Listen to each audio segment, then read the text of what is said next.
बातमी TET paper फुटी प्रकरणी। या प्रकरणी आता तपासाला वेग आलेला आहे।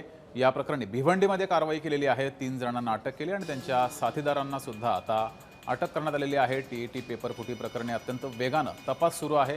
भिवंडीमध्ये याचे सर्व धागेदोरे सापडले होते आणि त्यानंतर पोलिसांकडून या प्रकरणी तपास अत्यंत वेगानं सुरू आहे। तिघांना अटक केलेली आहे। त्यांच्या साथीदारांचा सुद्धा शोध हा सुरू आहे। अधिक माहिती घेऊया, आपले प्रतिनिधी अनिल गजरे आपल्या सोबत जोडलेले आहेत। अनिल, कशा प्रकारे अत्यंत वेगानं हा तपास सुरू आहे? जगदीश, शनिवारी टीईटीचा पेपर फुटल्यानंतर रविवारी हा पेपर होता।